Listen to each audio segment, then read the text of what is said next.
Olá, meu nome é Marcelo Antunes, eu sou estudante de mestrado da Universidade Regional do Noroeste do Estado do Rio Grande do Sul, a Unijuí, e o título do trabalho é Determinação do teor de umidade em grãos de milho a partir de parâmetros elétricos, tensão e frequência. A proposta desse trabalho, então, é realizar a modelagem matemática e computacional da medição do teor de umidade em grãos a partir de parâmetros elétricos, a capacitância e resposta em frequência. Tudo isso com o intuito de encontrar um modelo que se aproxime ao máximo dos valores já observados.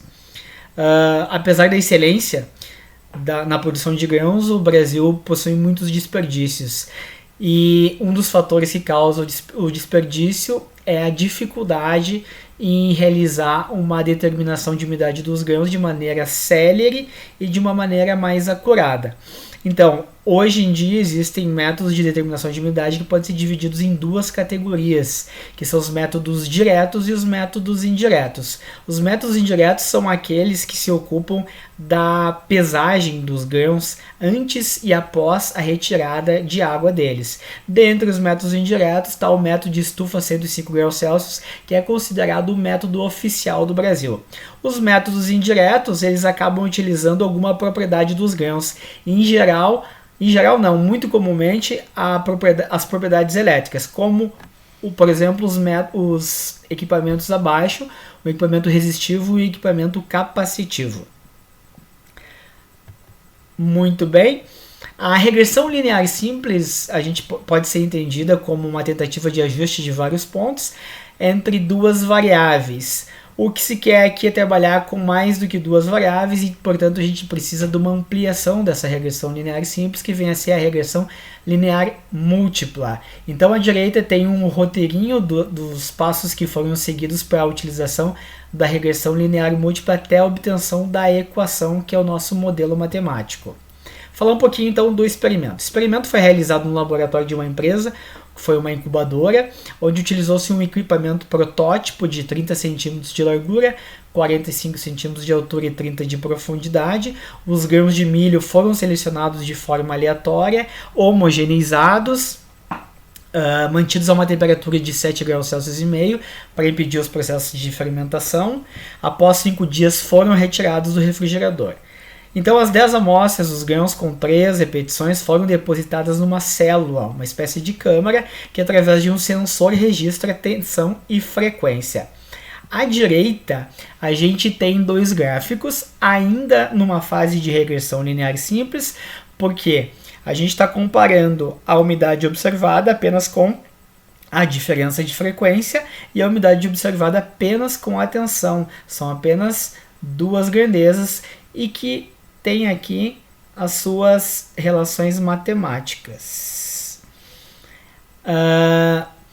O nosso trabalho, claro, a gente está interessado na influência de mais do que uma grandeza, da influência de frequência, na influência da tensão, agindo juntas na determinação do teor de umidade.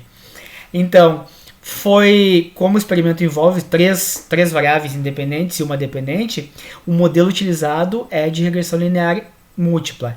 No MATLAB foram inseridas as matrizes referentes a cada uma dessas variáveis e foi realizada a análise de dados. Os valores dos coeficientes da equação estão aqui sendo mostrados. São os coeficientes da equação, que são os números pelos quais as variáveis serão multiplicadas na equação, que é o produto, o modelo, que está sendo mostrado aqui abaixo, tá? Que vai fornecer o teor de umidade dos grãos. Então, ainda aqui, a gente poderia analisar o valor de R2 ajustado, que, encontrando nesse modelo, diz que as variáveis independentes explicam 98,7% da variável dependente.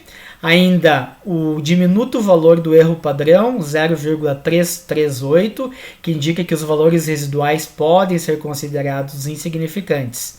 E assim, então, de acordo com o modelo proposto pela regressão linear múltipla, a umidade dos grãos ela pode ser estimada por essa expressão aqui abaixo. A situação que a gente tem agora é a seguinte: primeiramente foram em vermelho, nesse gráfico, estão sendo mostradas a umidade que foi observada, em vermelho, e em azul, a umidade calculada através desse modelo, que está aqui abaixo.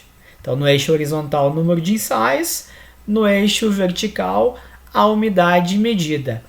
A gente comparando percebe que em muitos casos as duas quase se sobrepõem, o que indica que há uma aproximação muito satisfatória do modelo matemático com relação aos dados observados. Obrigado.